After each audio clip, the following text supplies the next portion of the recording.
I've played every mainline Borderlands game, and I can tell you that Borderlands 4 hits different. On the surface, you could say Borderlands 4 is a toned down Borderlands 3, going back to the more serious writing of Borderlands 1, with a sprinkle of the wackiness brought about in Borderlands 2.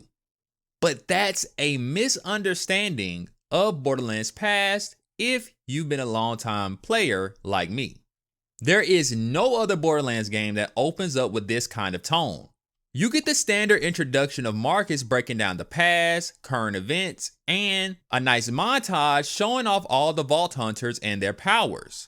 Minus this annoying skip button that won't leave my screen, everything seems as it should. Once the introduction is over, you're locked in a cell with your fellow Vault Hunters. I always go with the Siren, as that's just my main class of choice, and you meet the villain of this game, the Timekeeper. He called me Timekeeper. Now you may have had free will out there in the myriad galaxies, but here, on Kairos, you exist in my universe. You will obey my will, and you'll serve the use I have for you. You don't really know how dangerous he is until you bust out. RJ helps you escape and uses the other prisoners as a distraction. Prison break, baby! Nice one! Once I saw that the Timekeeper murdered them all, is when I knew that this game was darker than any other Borderlands game that I played. He made me. There was a time I would have used a gentler touch with these wayward creatures. But now they serve a greater purpose. Now you see the true bars of your cage. You cannot break free. What the hell? Death in Borderlands is mostly a joke outside of a few moments. And those moments always hit hard for me because the emotions were so high and because they were so rarely done. Borderlands 4 starts off with loss, desperation, and uncertainty. If you compare that to any other Borderlands game, you'll know that those games normally start off with a sense of wonder and adventure. Then throughout the adventure, shenanigans ensue, and a couple of bad things may happen here or there, but overall, the Borderlands games always felt like an adventure, maybe with a hint of mystery, but never dark and depressing like Borderlands 4. There's a war going on between the Timekeeper and the people of Kairos, and the Crimson Resistance, led by Claptrap, is joining the fight, and you are their new and only recruit. Now, almost all the Borderlands games had this type of theme, you know, where you're fighting against some type of oppressor, but this time around, I really feel it. It really feels like that this guy's a threat and he's not a joke. Handsome Jack may be considered one of the best villains ever written in a game, but Handsome Jack was more known for his quirkiness and not so much that he was a threat until later in the game. Handsome Jack here, offering $1 million to whoever brings me the head of the Vault Hunter who just arrived in Liarsburg. Oh, and I'm still offering a reward for Roland, the mass-murdering leader of the Crimson Raiders. Good hunting, bandits! And he also gave off the vibe of more of a corporate guy with too much power versus someone that's trying to oppress the people, even though he technically did try to do that. And the Calypso twins were dangerous because they were two sirens with all these crazy powers and they were enslaving people and murdering people. But at the same time, it's hard to take villains seriously when they're trying to be streamers at the same time and they have this goofy dialogue. So even though they could have been a threat, you don't feel like they are. They just feel like bosses in a game. The tone in this game is so different that even Claptrap is more in line with his Borderlands 2 version. He's gone back to being more silly than annoying, which is what they made him in Borderlands 3, but if you still don't like him, you can shut him up in the options. As for gameplay, Borderlands is still its old self, but evolved into a Far Cry-like experience. The world is no longer sectioned off, and it's full of collectibles, hidden stashes, safe houses, and every other generic modern-day open-world mechanic, but don't let that fool you, it is fun, unlike other games. I've seen a lot of people try to say that this game is like Far Cry as if it's a bad thing. I like Far Cry, but outside of me liking Far Cry, Borderlands has been slowly going in this direction anyway with each game. Borderlands 3 had the bigger sections of each map to the point that you can argue a section in a Borderlands 3 map would be equivalent to a world or any other game. Simple tasks such as bounties to give the players enjoyable tasks to do along the way have been in Borderlands for a while now, and hidden stashes and chests have always been in the game.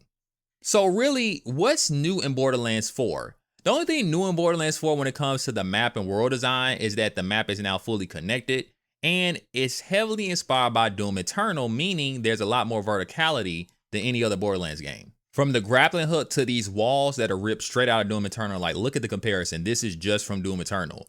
Everything is making you look upwards now, which is something that you'll have to get used to.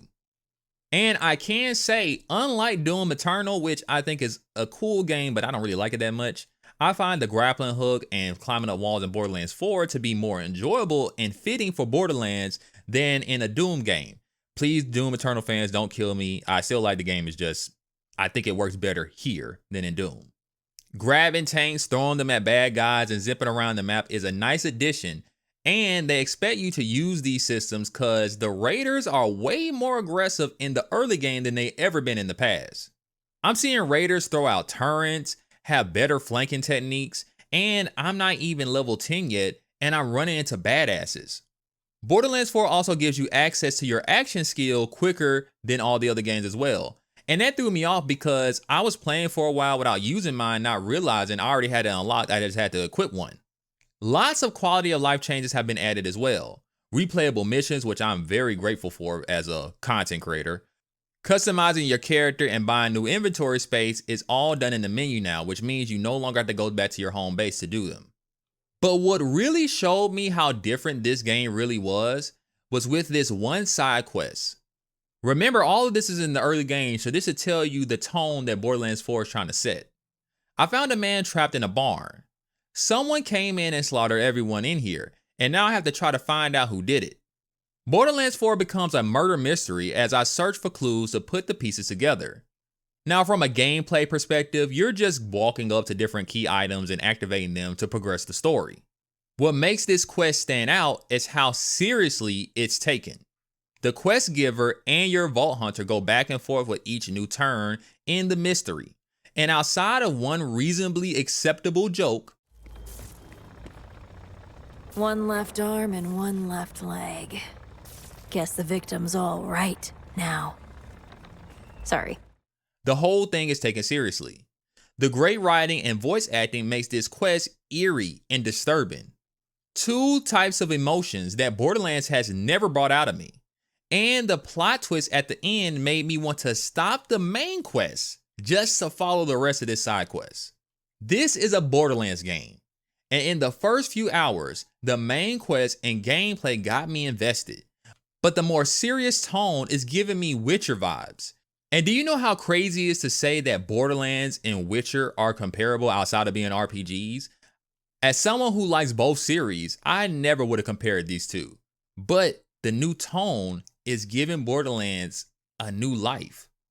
Borderlands has always been a loot-focused game, with the main story being a complement most of the time. And the side quests in the Borderlands game, they were nothing but a means to an end. You kind of just need side quests because it's an RPG, plus it helped you level up and get new guns. Outside of TK and Borderlands 1, I can't remember any meaningful side quests in a Borderlands game. And Borderlands 4 starts off really high with the first side quest that I bumped into. Now, if they can maintain this great experience I felt in the first few hours to the credits, we might be looking at the best Borderlands game since 2. People saying that Borderlands 4 is playing it safe must not know Borderlands very well. No game is this dark or heavy in tone. This is not Borderlands 1, Borderlands 2, or Borderlands 3. And until I beat it, I won't know if this new direction is good or bad in the long run, but as of now, I gotta say, I'm liking it. What use is a Vault Hunter? None at all. No!